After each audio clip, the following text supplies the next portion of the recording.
Subscribe and press the bell icon to never miss another video of Bhakti Charu Swami.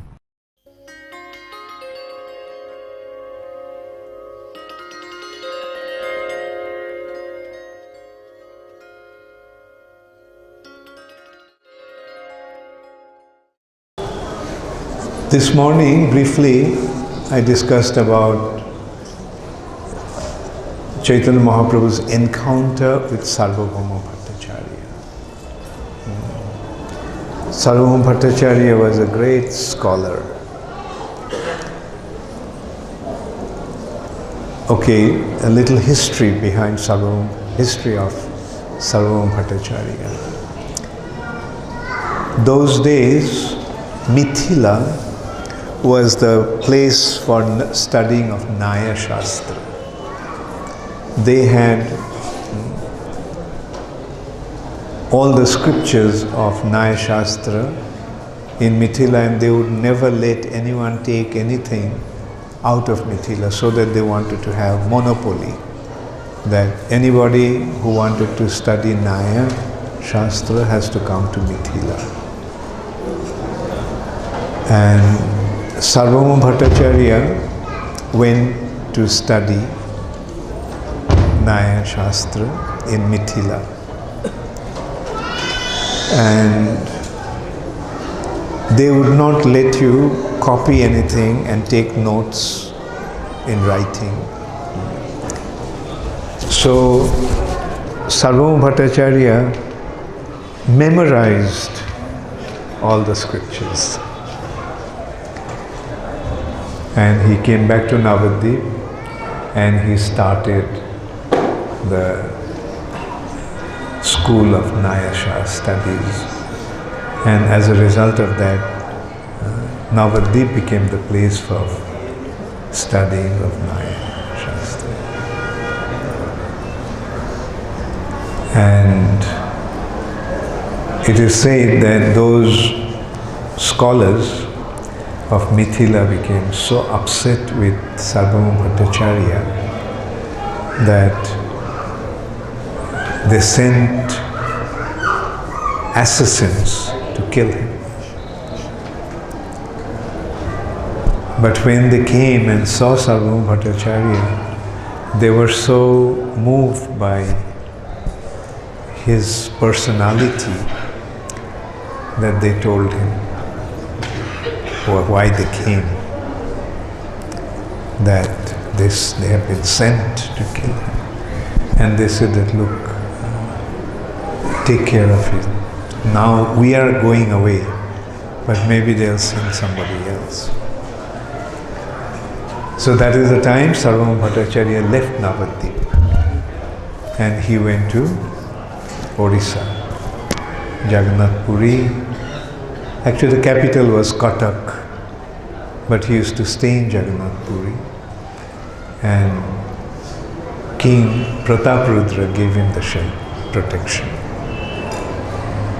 So that is how, although Sarvabhauma Bhattacharya was from Navadvip, he actually shifted to Jagannath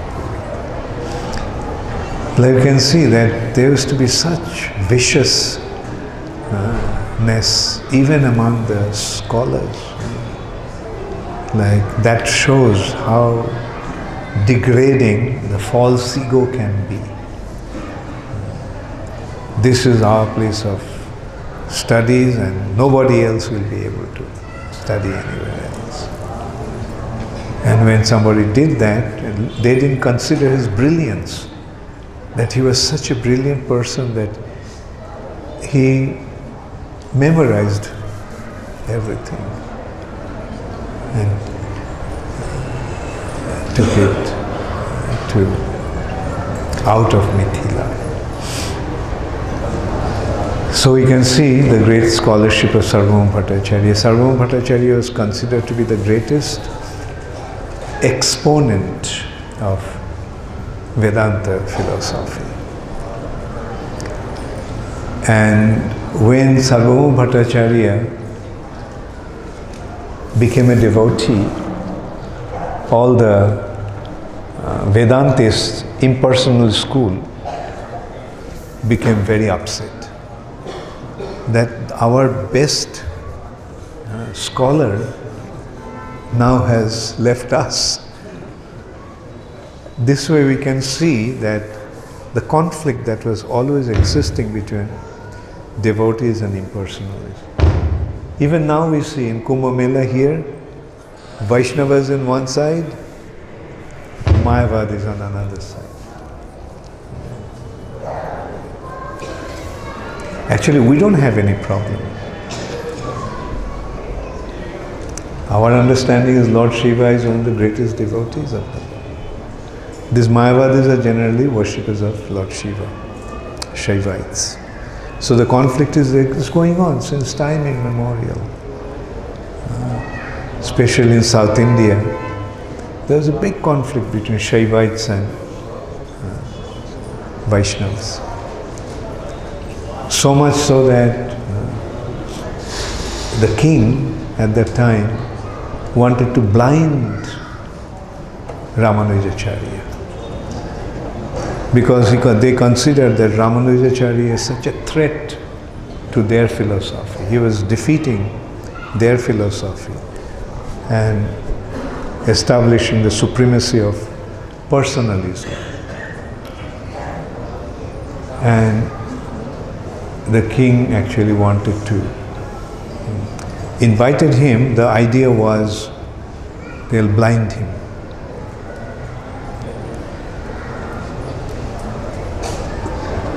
Somehow, one follower of Ramanujacharya could understand what was going to happen. So what they did, he went, instead of letting Ramanujacharya go, he went Kuresh. And the king blinded him, took away his eyes. So we can see that so much cruelty was going on in that, even in spiritual realm.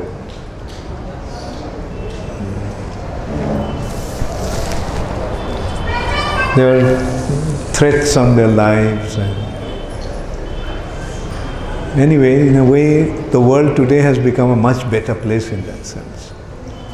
At least that kind of cruelty doesn't take place anymore. And here we can see, like, we have perfect relationship. There is Mahakal temple, worship, temple of Lord Shiva. We go there, worship Lord Shiva. And many of them come here also. It looks like the world has become a lot more civilized nowadays. Even people say that on that side of Shipra is Mahakal temple, and this side of Shipra is ISKCON temple. So this temple has become so prominent, meaning Krishna is being recognized, and so many residents of Ujjain, those who are impersonalists before, they have become devotees. Heading that list is Ragha Pandit. Is Ragha Pandit here? Okay, he was the first one to be converted.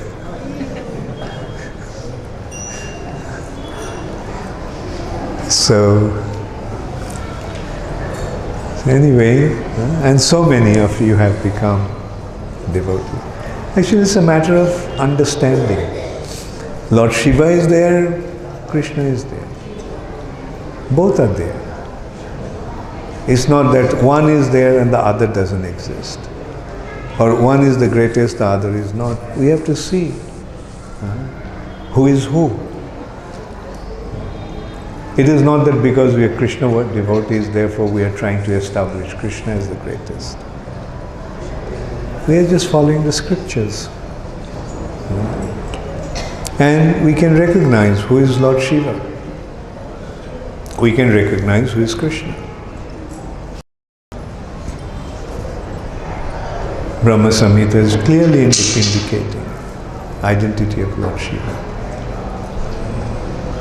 He is first of all, he is an incarnation. Gunavatar.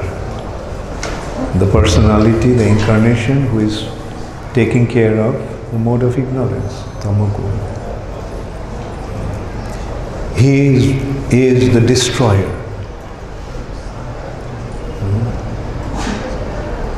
Brahma is creating, Vishnu is maintaining, Lord Shiva is destroying. So the specific assignment is there for him. Even more profound understanding. Brahma Samhita is describing Kshirang jatha dadhi vikara vishesha yogat sanjayate nahi tata prithagasti hetu ya sambhutam api tatha samupaiti karjad govindamadi purusham tamaham bhajami. Just as milk becomes yogurt, Kshirang, milk, Dadhi, yogurt, Bikara Vishesha Yogat, with some specific Vishesha Yogat, with some specific ingredient, milk turns into yogurt. Is there any difference between milk and yogurt? Same milk has become yogurt. So in order to accomplish some specific mission, samupaiti karjad, to achieve some specific purpose, karjad, Krishna transformed himself into Sambhu. And what is the specific purpose? There are various specific purposes. One purpose, as I said, in order to destroy. There is a need for destruction. To build something new, you have to destroy the old. If there is an old building and you have to build a new building, what do? You have to get rid of the old building. There is a need for that. So in the matter of creation also, there is a need for destruction. And Lord Shiva does that. The other karjad is there is a need for jivas to come into this material nature. Tashang brahmo mahajjonir aham vija pradapita. Right? In Bhagavad Gita, Krishna is saying that. Mahajjonir, in the great of this material nature, I am the seed-giving father. So, the living entities has to come into this material nature. Now, Krishna cannot directly deal with the material nature, because material nature is his Bahiranga Shakti, separated energy. So, he cannot directly deal with the separated energy. Then it will not be separated, then it will become internal potency, not external potency. So, in order to deal with the material nature, he transforms himself into Lord Shiva, Shambhu.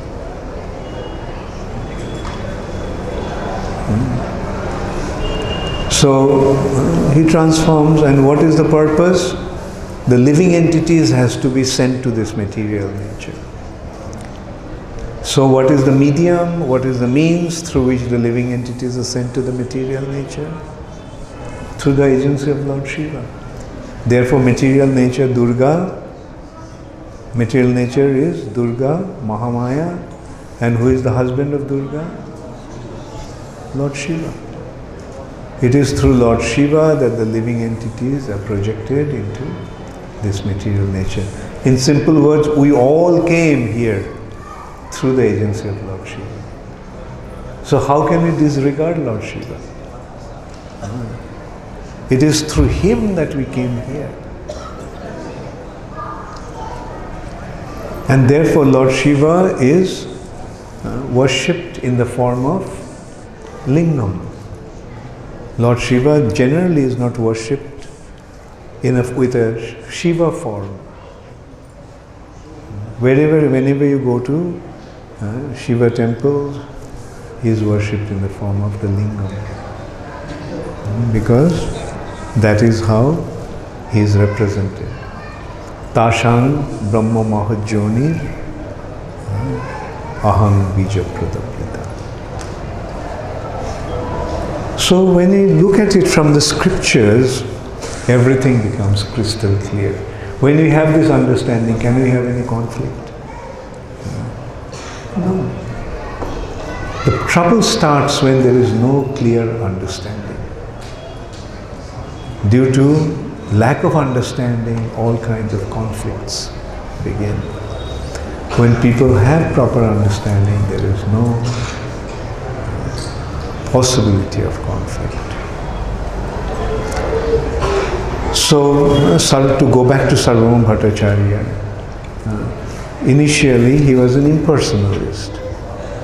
You can consider that he is the greatest of all the impersonalists of that time. And he became a devotee. So that community became very, very upset. And one great leader of the impersonalist cult was Prakashananda Saraswati. His seat was in Benares, another place of Lord Shiva. Generally, the impersonalists gather or settle in the places of Lord Shiva. And Prakashananda Sir, when Chaitanya Mahaprabhu came on his way to Vrindavan, he stopped in Benares. And Prakashananda Saraswati used to blaspheme Chaitanya Mahaprabhu, saying that, oh, that Vaishnava, all he does is say Hare Krishna, Hare Krishna. They chant, dance. Useless people. Bunch of illiterates. They don't have any knowledge. They don't study Vedanta Sutra. And this is how he used to blaspheme Sri Chaitanya Mahaprabhu. And Chaitanya Mahaprabhu's followers, a few handful of devotees there, they were very upset. And they used to think that instead of listening to the blasphemy, it's better that we give up our lives. Because that's how Vaishnava feels. When a great Vaishnava is blasphemed, he cannot tolerate that. He decides, better I give up my life. Chaitanya Mahaprabhu could understand that. So one day, one Maharashtrian Brahmin came and humbly invited him to his house. Said, I'm inviting all the sannyasis, so you also please come. Usually Chaitanya Mahaprabhu didn't accept any invitation, but he accepted his invitation.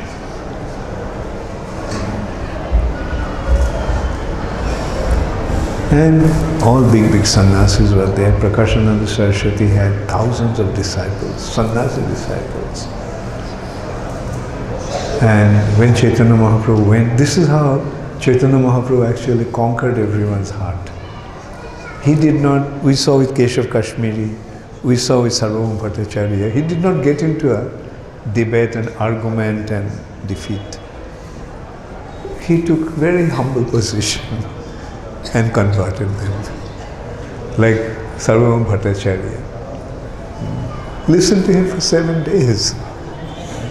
When Sarvabhauma Bhattacharya asked him, did you understand what I am saying? Then only he spoke. He said, I can understand the sutra, but I cannot understand your explanation. So he was surprised. The explanation is to clarify the sutra, explain the sutra, simplify the sutra to your understanding. And you are saying that you understand the sutra, but you don't understand the bhashya. Then Chaitanya Mahaprabhu just told him, your explanation is not really clarifying, but covering the meaning. Wrong explanation, will it clarify the meaning? No, it will cover the meaning. And he could understand that. Sarvabhauma Bhattacharya, and we saw what a great devotee Sarvabhauma Bhattacharya became in course of time. He was a great scholar, and he wrote 100 prayers in glorification of Sri Chaitanya Mahaprabhu, called Sarvabhauma Shatakam. 100 shlokas in glorification of Sri Chaitanya Mahaprabhu.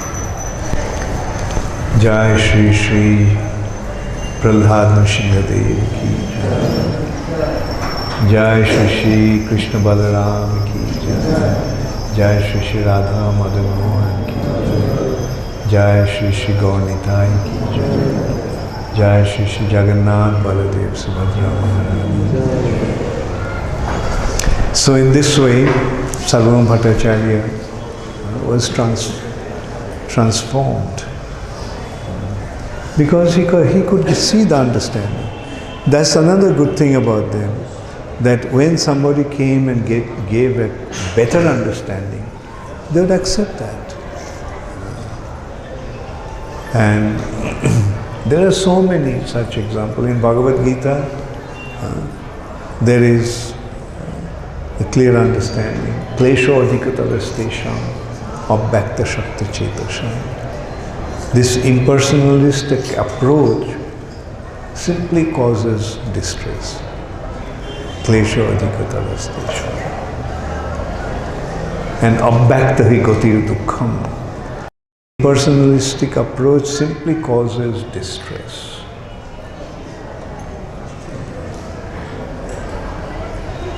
Whereas devotional service is so simple. Krishna is there, Krishna is there. Surrender unto Him. He is the person who is controlling everything. And then when you surrender, then you see that how He is taking care of you. Actually, we can see so easily how He is taking care of us.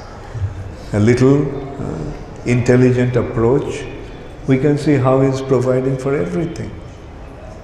Who is supplying all the food? Who made this arrangement? Actually, it's very difficult to be an atheist. In simple words, to be an atheist, you have to be an absolute stupid.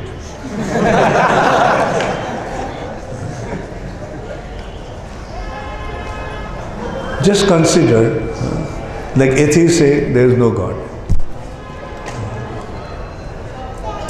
Okay, just take a seed of an apple, falls on the ground, a tree comes out. In the tree there are apples. In the apple there are seeds. In the seeds there are trees. In the trees there are apples. In those apples there are seeds. And it goes on.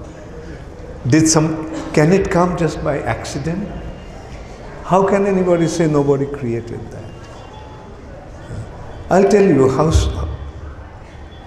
how one has to be a real idiot to not to believe in a supreme creator. Did anyone make this?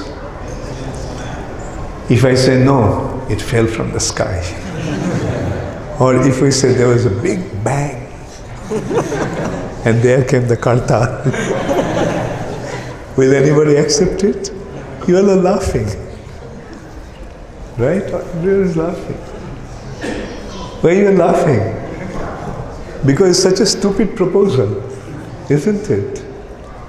Microphone, did anyone make it? Now if I come and tell you, no, nobody make it. Nobody made it. There was an explosion and it all became a microphone. Will you think that I'm very intelligent if I make a proposal like that? So if I'm not intelligent, who am I? To make a proposal like that, won't I have to become very stupid? So that's what I actually mean. Can anybody accept that this table came just on its own? Then how come this creation? We are calling it creation, but we are saying there is no creator. How can there be creation without a creator? Anyway, let's not get into that. So, I know I am speaking to a very learned, intelligent assembly. So, it doesn't take very much but it's so simple. Surrender. Recognize how he is actually taking care of everything. If he is taking care of everything, won't he take care of me? Right? He won't take care of me as long as I think that I can take care of myself. Doesn't the father sometimes say? The son, if the son says, well, I don't need you, I can take care of myself. The father says, okay, go. Find out. Try it out. See what happens. Right?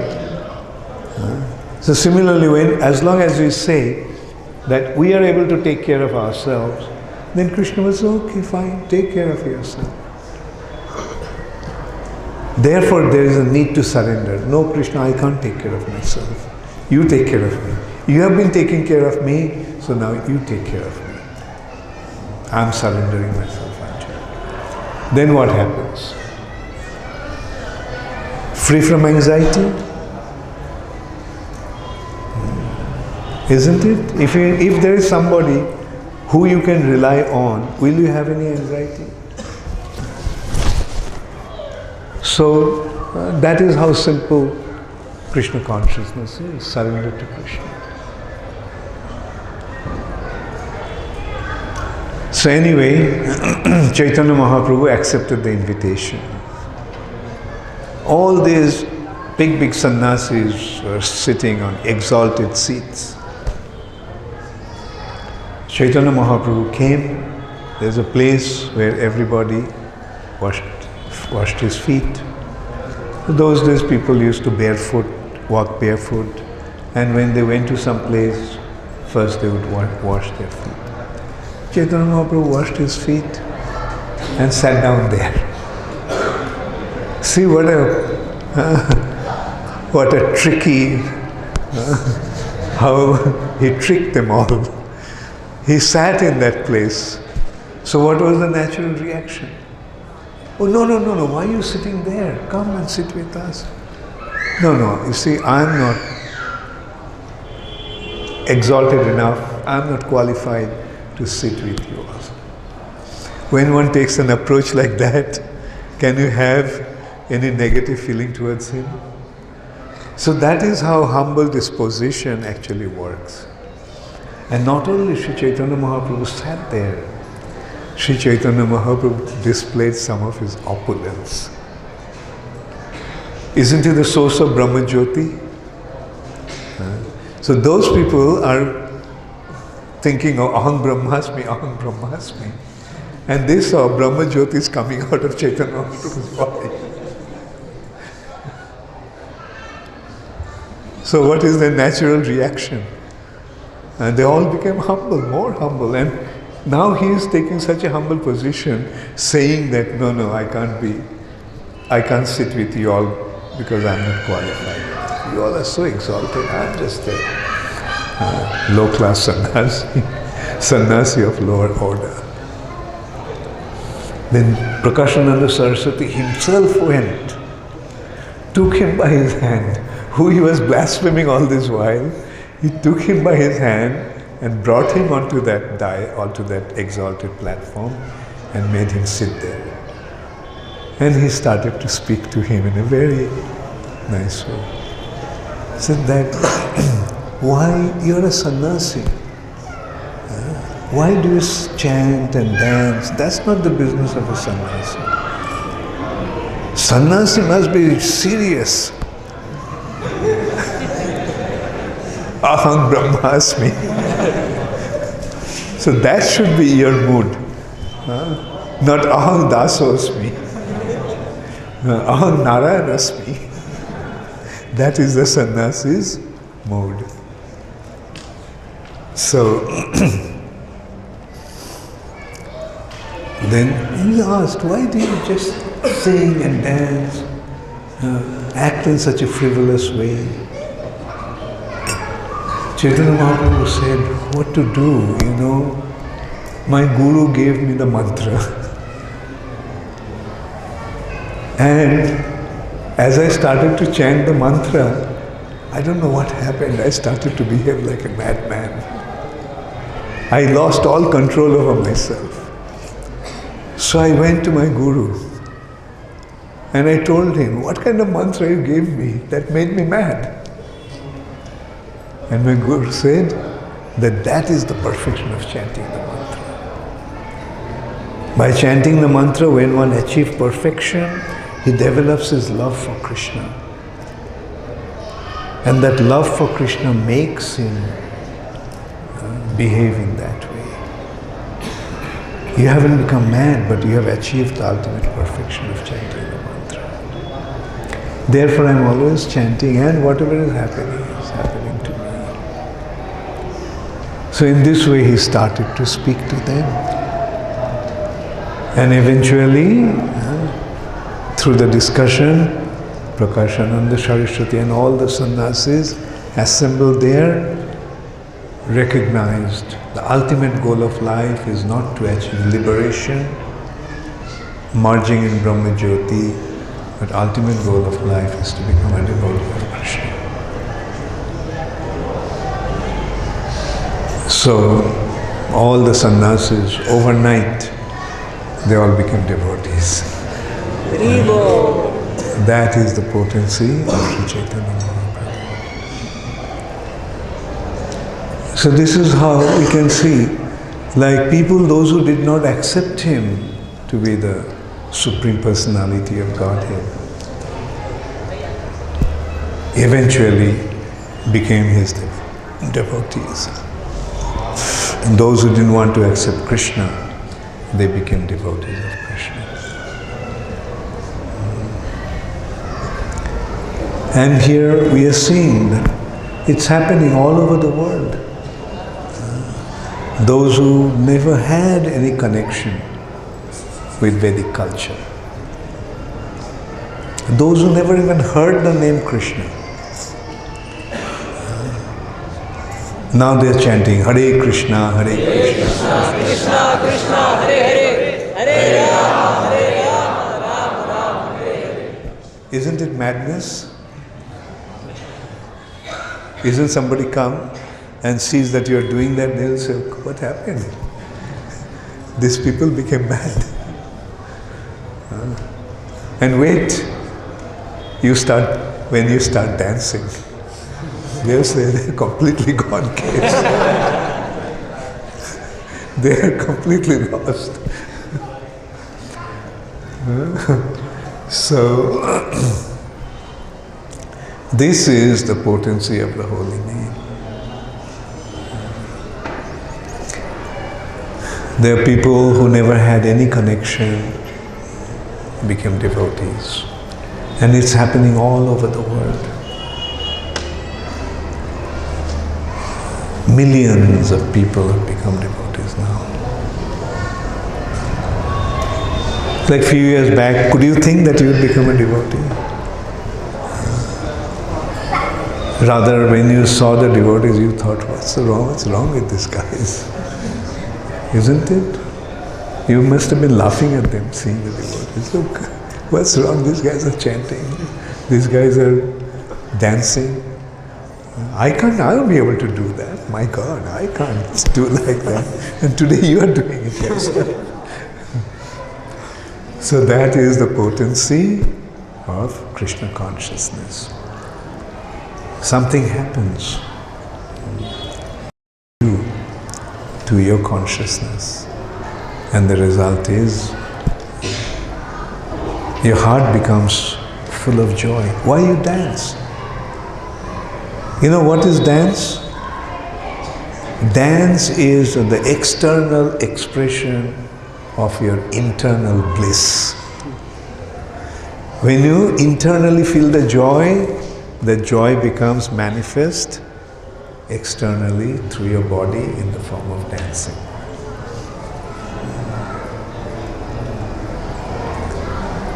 So this is what happens, like you can't resist it. So this is how Chaitanya Mahaprabhu transformed people at that time, all over. Not only human beings. Once Sri Chaitanya Mahaprabhu was traveling through the forest of, not too far from here, forest of Jharkhand.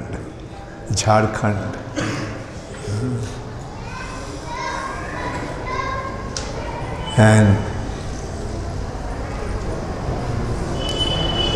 Sri Chaitanya Mahaprabhu had one companion with him, Balabhadra Bhattacharya. He actually told everyone what actually happened.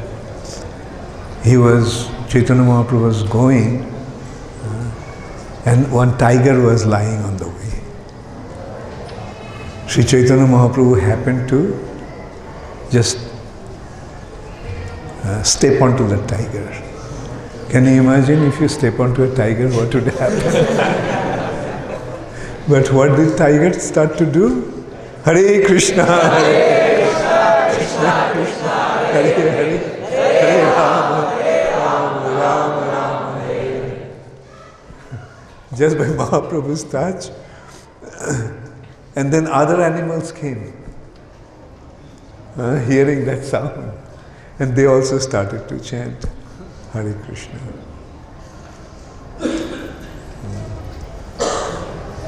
So once Chaitanya Mahaprabhu went to take bath in one pond, in one lake, or maybe a river.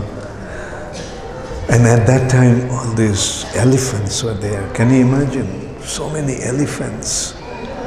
And they can be very, very ferocious.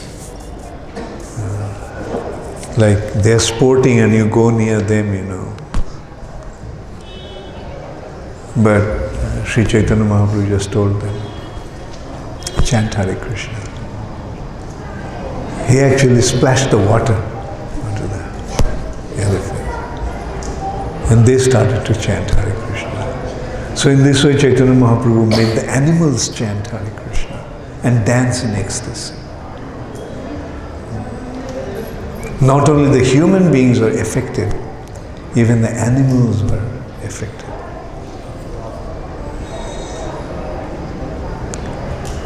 So in this way, Sri Chaitanya Mahaprabhu spread Krishna consciousness all over. Thank you very much. Now we can have a